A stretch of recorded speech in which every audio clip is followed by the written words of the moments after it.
llega Chávez, las persecuciones, los tiroteos, nosotros no podíamos salir a la calle sin policía, porque nos tenían en la mira. Chávez nos había mandado a matar, esa era la palabra. Yo a veces, por lo menos el 11 de abril, yo fui a salir de mi casa y mi esposa me dijo, se paró en la puerta y me dijo, usted no va a salir, usted tiene 3 hijos. Al régimen tirano hay que sacarlo, pero la oposición cohabitadora que se ha prestado a este juego, frente a la miseria, los asesinatos y la persecución, tampoco la perdono. Tu verdad es tuya.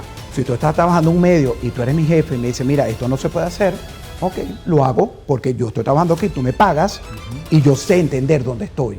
Pero mi verdad no me la vas a cambiar. Bienvenidos a Sabor a Freedom, el espacio donde celebramos la libertad y las voces que se atreven a destacar en la multitud. Con ustedes, nuestro anfitrión, César Grajales. Bienvenidos a un nuevo episodio de Sabor a Freedom. Hoy tenemos a un invitado muy especial, alguien que ha estado al frente de la lucha por la libertad de prensa y la denuncia de los regímenes totalitarios. Se trata de Alejandro Marcano Santelli, periodista venezolano. Alejandro ha trabajado en medios internacionales como Globovisión, Mega TV y muchos otros más, y recientemente ha lanzado su propio canal de YouTube, donde sigue denunciando la censura y la persecución de la prensa libre. Su voz es crucial para aquellos que aún luchan por sus derechos en Venezuela y otras partes del mundo. Con esto recibimos a Alejandro Marcano. Alejandro, ¿cómo estás? Muy bien, agradecido y aquí disfrutando de Sabor a Libertad. Exactamente. A nosotros nos encanta el nombre de Sabor a Freedom, porque es que, ¿a qué te sabe la libertad a ti? A mí me sabe a si tienes que elegir un sabor, ¿a qué sabe la libertad? No sé qué sabor, me gustaría ácido, pero que permaneciera en mi boca para siempre. Pero si tienes que elegir un sabor venezolano, ¿una yaca? No. ¿Una arepita? Sí. Ahí está. Eso sí. Exactamente. Y mi gordura es de arepa. No, hombre, estás bien, estás bien. ¿Sabes que en Mérida, Yucatán, cuando empiezas a subir un poquito de peso, usan un término bien interesante. Dicen, estás hermoseando. Te estás hermoseando. Entonces, ¿no? Estoy hermosillo, pero hasta a la N potencia. Oye, Alejandro, para la gente que no ha tenido la oportunidad de saber o de conocer de tu trabajo periodístico, ¿quién es Alejandro Marcano? ¿Dónde nace? ¿Cómo fue ese ambiente donde creció?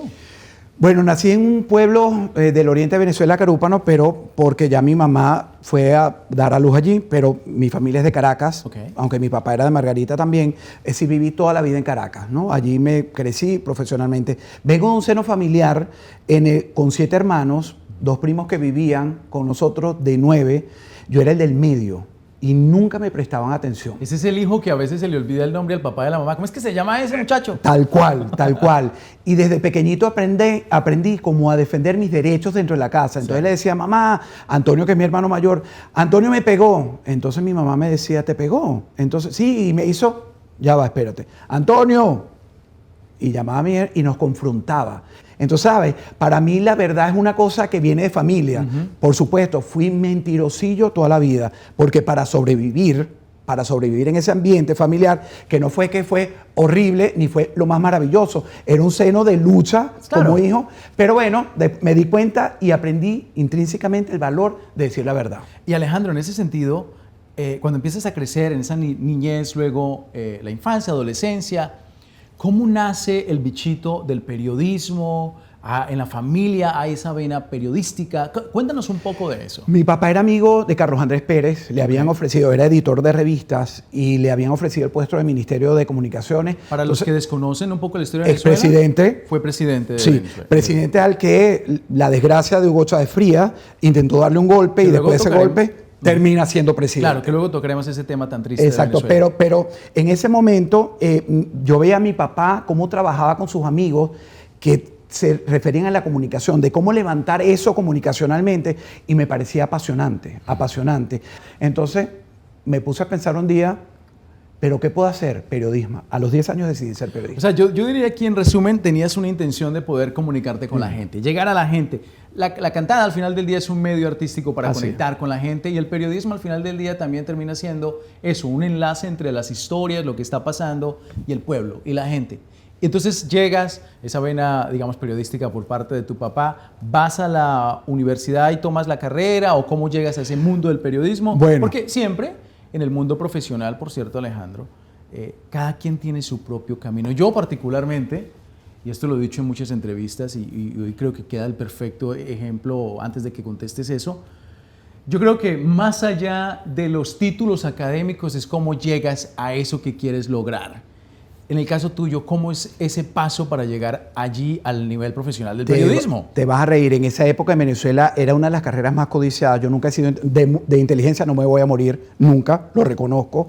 Y yo no salgo, ni siquiera el mínimo puntaje era 500 para entrar a letras, que era una de las carreras más subestimadas. Yo saqué 498. Voy con la hermana de una amiga a ver los resultados y me dice, mientras pelea, le dice la hermana mayor de mi amiga, mete los papeles, que la computadora decide, y entro en letras. Yo me gradué en 7 años de la Católica, pero tuve que hacer 2 años de letras y me exigían 15 puntos para poder darme el cambio. Me fajé esos 2 años, entonces en esta voy a sacar, no sé qué, y yo saqué los 15 puntos con el objetivo de que me cambiara. No fue que fue difícil, sino que yo tengo dislexia y tengo ciertos problemas de aprendizaje, pero logré llegar a mi objetivo, graduarme. Oye, voy a hacer un paréntesis y luego continuamos con esa parte del desarrollo profesional, porque creo que acabas de tocar un tema tan importante y es la educación. En los Estados Unidos, por ejemplo, Alejandro, hay un reto con el tema de la educación y sobre todo la educación pública. Hay estados donde los padres de familia no pueden llevar a sus hijos a la escuela que mejor les convenga para crecer en la parte intelectual. Todos nacemos con diferentes capacidades, pero a veces el sistema educativo está tan cuadrado que no permite que esas capacidades de cada individuo realmente se desarrollen, Alejandro. Y en ese sentido los niños, por ejemplo, se encuentran con sistemas educativos donde, por ejemplo, tienen que ir a una escuela que le obliga el sistema educativo de alguna municipalidad a ir porque es el que le corresponde al código postal de su área. Por fortuna, por ejemplo, aquí en el estado de la Florida, donde estamos grabando ahorita mismo este episodio, el estado de la Florida durante las últimas 2 décadas ha implementado una cantidad de reformas al sistema educativo público que ha permitido que hoy en día los padres de familia puedan acceder al bono escolar, o lo que le llaman voucher, y con ese presupuesto elegir la mejor educación que mejor le convenga a ese niño sin estar atado a códigos postales o a lo que un sindicato de profesores decida, un sindicato de maestros decida qué es lo mejor para ese niño. ¿Quién sabe qué es lo mejor para el niño que los mismos padres de familia? Y todo lo que tú acabas de decir me conecta a eso, porque siento que a veces incluso la educación superior, y sobre todo en los países de origen, donde venimos nosotros, los que no hemos tenido oportunidad de nacer en Estados Unidos, pues nos encontramos con ese reto también, Alejandro, para entrar a cierta carrera tienes que pasar ciertos niveles. ¿Quién te dice que esa persona no puede ser un gran profesional en la carrera que quiere hacer sin ir por ese camino que exige cierto mecanismo o cierta estructura educativa que de alguna manera encaja a todo el mundo de la misma manera de aprendizaje? A mí me parece eso terrible, tenía que hacer ese paréntesis porque creo que la educación es un tema tan importante y sobre todo aquí en los Estados Unidos. Y le recuerdo a nuestra audiencia que usted está viendo y escuchando Sabor a Freedom. Este es un podcast patrocinado por la Iniciativa Libre y recuerde que nos puede ver en nuestra página web, que aquí mismo está saliendo eso, la página web, usted ya la está viendo aquí, pero también en todas las redes sociales. Y si usted está ahorita manejando y no puede ver la imagen, pues seguramente nos está escuchando en Spotify, pero también nos puede escuchar en muchas otras plataformas digitales. Y estamos hablando con Alejandro Marcano, periodista venezolano, una historia fascinante. Alejandro, retomando el tema de la educación, entonces, vas a la universidad, logras graduarte. ¿Qué sigue para ti profesionalmente? Bueno, sigue el sueño de trabajar en un gran canal y yo siempre he sido un tipo bendecido. Y soñaba con trabajar en Venevisión, que era el canal más grande. Nunca pude hacerlo, ni siquiera pisar a hacer un casting, nada, ni de nada. Y estaba incipiente un globo, una G de Globovisión, y yo la veía en pantalla porque era una señal de prueba y yo soñaba, wow, me quedaba por horas mirándola.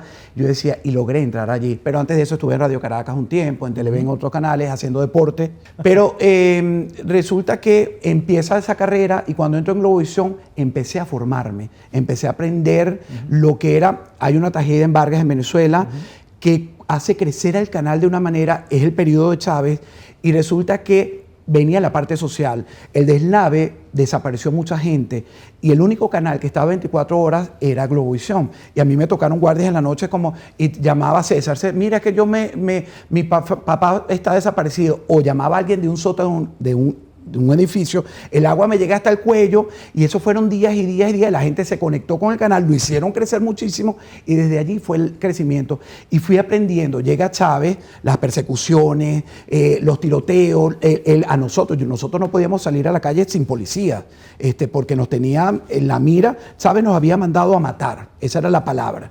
Y bueno, de allí todo lo que es el periodismo, cuando estás en ese reto de llegar a un canal, yo a veces, por lo menos el 11 de abril, yo fui a salir de mi casa y mi esposa me dijo, se paró en la puerta y me dijo, usted no va a salir, usted tiene 3 hijos.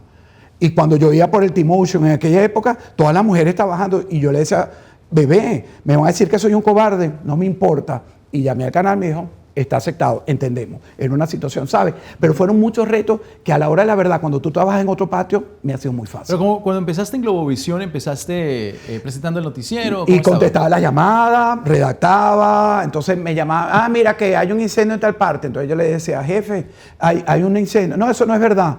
Aprendí, me enseñaron que cuando la llamada se repite, es decir, si lo está diciendo ella, él y tú 3 veces, la noticia tiene algo de cierto, hay que investigar. Entonces, bueno, pasé por todas las etapas. Empecé de redactor, me sacaron de reportero, no duré mucho de reportero y me ponen de ancla. Pero como yo siempre he sido un tipo visual, por las carencias que ya te conté, entonces cuando estaban mis compañeros en Miraflores y los estaban cayendo a palo los círculos bolivarianos, yo narraba todo lo que veía, porque ¿qué hacían ellos? Te cortaban los cables de esas grandes microondas, ¿no? Entonces tú te quedabas con la imagen, no con audio. Entonces a mí me tocaba narrar y hay una cámara allí, entonces, pero está detrás de la puerta. Aprendí a narrar todo. Y entonces era como si yo fuera reportero en la comodidad de un estudio. Como las radionovelas. Como las radionovelas. Ahora, Alejandro, estás tocando un punto que es importantísimo en la historia de Venezuela, y es cuando Hugo Chávez, desafortunadamente para América Latina y Venezuela, llega al poder. Hay un video en YouTube cuando tú lo anuncias en el noticiero en vivo. ¿Qué sentiste en ese momento cuando Hugo Chávez se convirtió en el presidente? Yo lloré muchísimo con mi esposa, porque yo decía, no puede ser que la gente haya votado. Llamó a una amiga que era periodista de las reconocidas en el canal. Te pone muy sensible eso. Sí, porque eso es una herida. Haciendo este documental, Buscando mi Venezuela, de Radio TV Martí, en la que también trabajo, descubrí que tengo una herida que pensé había sanado y después de 15 años no ha sanado. ¿Qué sentiste? Descríbenos un dolor terrible de saber que un asesino nos iba a gobernar. Estabas en vivo. Y yo era muy inmaduro, ¿no? Estábamos en vivo. Siempre la programación era como un CNN en vivo. Y resulta que en la noche, antes de hacer ese noticiero, después de todo lo que habíamos vivido, yo llamo a la periodista Maqui Arenas, recuerdo, y me dicen, en 10 meses lo tumban. En una semana lo tumban. Han pasado 25 años y todavía me duele. Por eso me he convertido al régimen tirano, hay que sacarlo. Pero la oposición cohabitadora que se ha prestado a este juego, frente a la miseria, los asesinatos y la persecución, tampoco la perdono. Y hemos llegado a esto porque más del 80% del país apoyó a Chávez. Y después, empresarios, iglesias, otros sectores académicos han apoyado al status quo. Primero el dinero y de último la sociedad. Y por eso es que no vamos a salir de esto pronto. Hasta que no cambiemos a todas estas castas, no vamos a hacer nada. Alejandro, llega este nefasto personaje de la historia de la humanidad, Hugo Chávez. ¿Cómo inicia ese proceso de tu exilio? ¿Por qué sales y cómo sales? ¿Cuál es la causa exacta? Aquí entra la parte religiosa. Mi esposa tenía días diciéndome, porque yo disfrutaba, así como tú estás sentado allí y como lo haces de maravilloso, es decir, el que no te ve, y cuando ese mood, esa alegría con la que tú iniciaste este espacio, este podcast, yo siempre fui feliz. Y mi esposa, yo llegaba a la casa y me decía, tú no estás siendo feliz, ¿tú eres feliz? Entonces yo decía, pero qué pregunta tan tonta. Es decir, no me había dado cuenta que el deterioro del país había llegado dentro del canal. A mí me pusieron, después de toda la experiencia, a los 13 años que llevaba allí, yo salía a los 15, a los 14 años, me ponen de supervisora a una niña que no sabía escribir. Entonces yo, narrando, tenía que cubrirla a ella. Yo tenía que estar pendiente de los súper, porque ella no tenía caligrafía ni ortografía. Entonces claro, yo tenía que escribir a mi jefa, y esa mujer me maltrataba. Yo decía, ¿pero qué es esto? Un día llegué un sábado a una guardia, Y me salió un muchachito que tenía 24 años, ya yo era un tipo, y yo le digo, oye, mira, se hizo un hueco grandote en la calle, y él empezó con espectáculo. Y yo, oye, mira, reviso el noticiero, y le digo, ¿por qué no abrimos con el hueco? ¿Qué más noticia? Es decir, y el tipo se me abalanza a pegarme, yo no le iba, porque yo sabía que si yo le respondía, lo podía haber matado, no yo voy a decir la palabra, sí, a golpes. Pero resulta que me van a votar a mí por un tonto, un pelado. Bueno, resulta que ese día llegué a la casa y le digo a mi esposa, de verdad, y le cuento, pero yo no me había dado cuenta que el chavismo había llegado al canal. O sea, básicamente lo que estás narrando es que este tipo de modelos de gobierno empiezan a tomar el control de diferentes espacios, tanto empresariales, sociales, de la vida diaria, y llegan de repente a la comunicación. Llegaron a todos los sectores, a los colegios. A mi hijo le hacían bullying en uno de los colegios más caros de Caracas. Y resulta que mi esposa y yo fuimos a reclamar. Y nos dijeron, no, es que nos ponen con una psicóloga. No, y resulta que sabes que la psicóloga, la respuesta me dice, tienes que hacer más parrillas con él. Yo no hago parrillas, a mí no me gusta comer carne y yo no hago parrilla. Entonces, jugar fútbol, llevarlo a jugar deporte, yo no soy deportista, yo no juego deporte. Entonces, ¿sabes? Me responde, el problema es de usted. Me paré y le dije, el problema es de ustedes, de esta sociedad balurda, nefasta, de que ustedes no entienden tú lo que hablabas de la educación. Porque mi hijo, que ahora está estudiando cine, es brillante en cine, tengo que obligarlo yo a que sea un deportista. Entonces, ese deterioro, pues me llevó a mí una noche, y te lo concreto, después de otras de esas fallidas elecciones, me volteo mi esposo y yo, y ahí entra la parte religiosa, porque Dios cuando te pone las cosas al frente, tú las tienes que oír. Nos volteamos y nos dijimos, un día de febrero nos tenemos que ir de este país. En junio ya estábamos aquí. Pero ¿cómo ves la parte de la libertad de expresión no solamente en Latinoamérica, sino a nivel global? ¿Encuentras un paralelo de lo que está pasando y de lo que pasó particularmente en Venezuela en el 98, cuando gana el criminal de Hugo Chávez, pero también ves un paralelo en otros países, incluyendo aquí en Estados Unidos, donde la libertad de expresión, si no estás alineado con el presidente o la administración, pues te censuran, incluso en las redes sociales? Estamos en peligro de extinción, la libertad de expresión. Estamos en un peligro que tú estás en la rayita, eso que tú dices, aquí y en cualquier parte del mundo.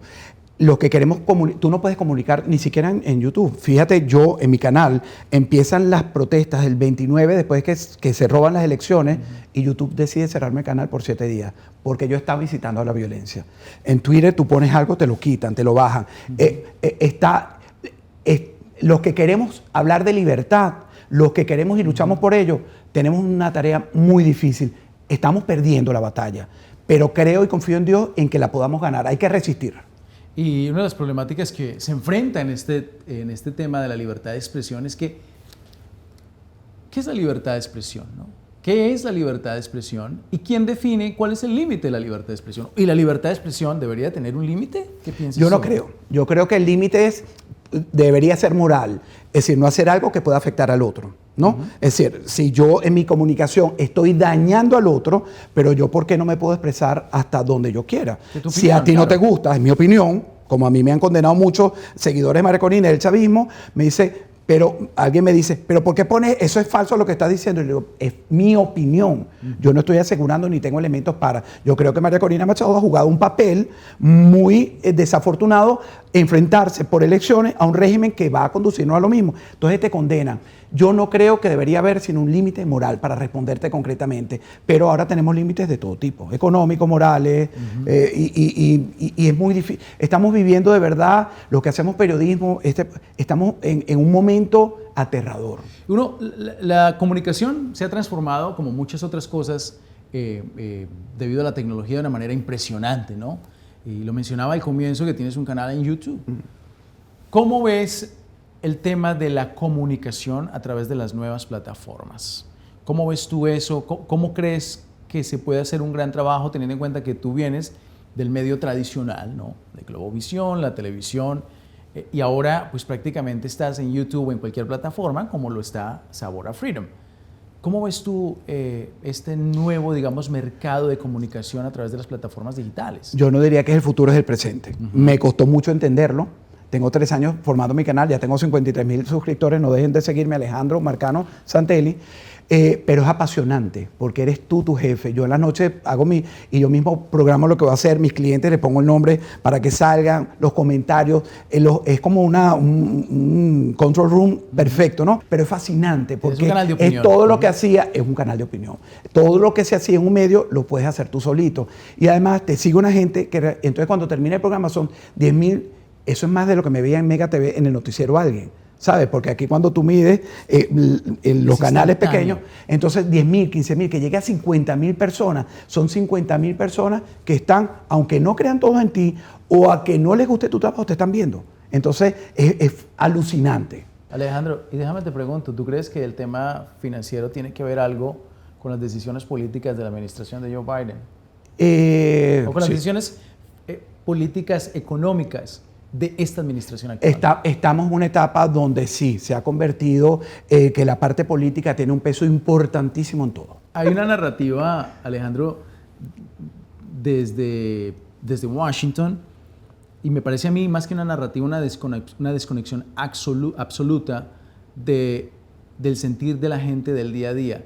Y es que la economía está bien, la vida está bien económicamente y laboralmente, pero yo no sé tú, Alejandro, y yo no sé nuestra audiencia, pero cuando yo voy al supermercado, a mí me cuestan las cosas más que hace 3 años. Te la voy a responder con toda la sinceridad de Alejandro Marcano, la persona. Es una peladera todo el tiempo. No te alcanza para el mortgage, yo he tenido que refinanciar la casa, el mercado carísimo. Es decir, esto no es mejor que lo que teníamos. Y puede ser política, económicamente, no vamos bien. Para nada, para absolutamente vamos bien. Y eso lo siente, Alejandro, o el periodista, sí, o el médico, o el abogado. Todo el mundo lo siente. Pero menos los millonarios. Pero hay una desconexión. Diría yo que tal vez a otro nivel, sí, pero también lo ven. Ahora, lo que hay es esa desconexión entre lo que deciden en Washington, especialmente hoy en día, y la gente del día a día. Ahora, la pregunta es, ¿también existe esa desconexión? Y retomando el tema de este podcast, que es la libertad de expresión, ¿existe esa desconexión con los medios, y vamos a trasladar eso aquí a Estados Unidos, con los medios tradicionales en Estados Unidos y lo que le cuentan a la gente de las noticias? Porque de alguna manera son cómplices cuando ellos comparten noticias y dicen, oiga, el país va bien, pero es que la gente no lo ve así, no lo siente. Y tú sabes una cosa, yo creo que esa oportunidad que tenemos ahora... Perdón, y hago un paréntesis, pero cuando discrepas de ese punto de vista, Alejandro, inmediatamente pues o te bloquean o no exponen tu punto de vista o el punto de vista de otros que discrepan con la narrativa que se maneja en Washington de que todo está bien en Estados Unidos, específicamente en la economía y por otro lado en la parte de la seguridad.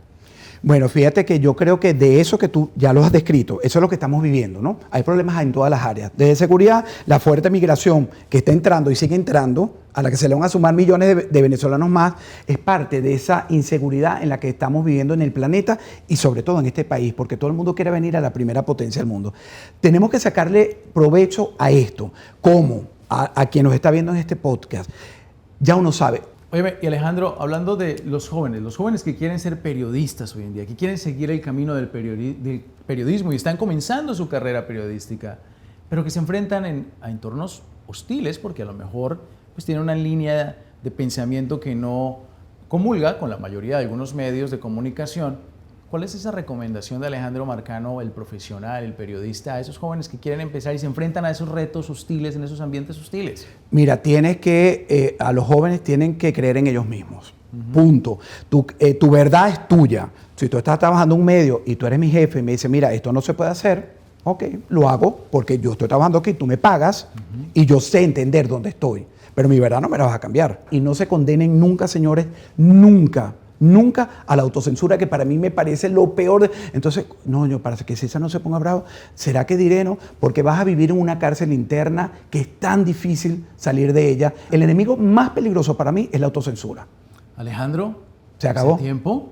Ya. Tristemente se nos ha acabado. No te hables de Menudo. Pero ha sido una charla fascinante. La próxima vez te aprendes una canción de Menudo. Sí. Pues esto ha sido todo por hoy en Sabor a Freedom. La libertad de prensa es un pilar fundamental de nuestras democracias y es nuestro deber apoyarlo siempre. Como dijo Marco Aurelio, la libertad es el premio que se obtiene al conquistar el miedo. La próxima semana regresaremos con otro episodio. Gracias por estar con nosotros cada semana aquí en Sabor a Freedom. Nos vemos en el próximo episodio. Concluimos Sabor a Freedom. Sintonice cada semana a través de las redes sociales de la Iniciativa Libre: YouTube, Libre Initiative; Facebook, The Libre Initiative; Twitter X, @Libre Initiative; Instagram, @WeAreLibre; o visítenos en lainiciativalibre.org.